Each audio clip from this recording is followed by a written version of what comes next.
Okay, so now we're doing Death and Taxes.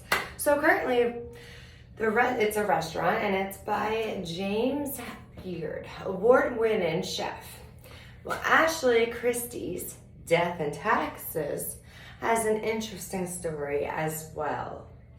1907, it first opened up as a coffin shop, which is crazy because it's perfect time for when the Spanish flu came by, and that lasted for about 5 years.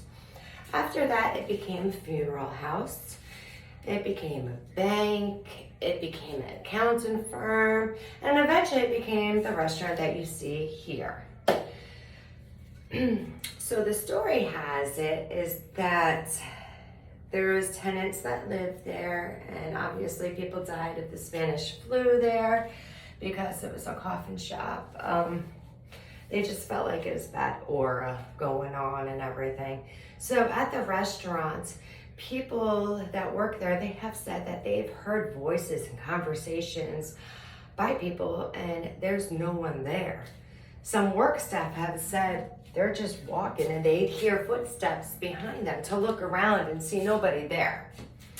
And then the other crazy part was that this young visitor, she came to the restaurant, and as she was going into the bathroom, she saw a woman, and she had a full conversation with the woman outside the bathroom door. And the woman was dressed up in the old-fashioned clothing and everything, and they checked the videotape later on to see that the young lady wasn't talking to anybody. There was nobody in the video with her. So it must have been one of the ghosts that were hanging around the place. So they say, in life, there's only really two things for certain, and that's gonna be death and taxes, which, I'd say it's a pretty great name for it. But this one is a short story, but it's pretty interesting, and supposedly the food is phenomenal. So if you're around the area, please stop by, have a bite to eat, and maybe you'll be able to have a conversation with one of the friendly ghosts. Well, hopefully they'd be friendly. I don't think you'll meet Casper though, but maybe bring like a recording, those special type of recordings that can pick up the ghost figures and stuff in that too. That'd be pretty cool.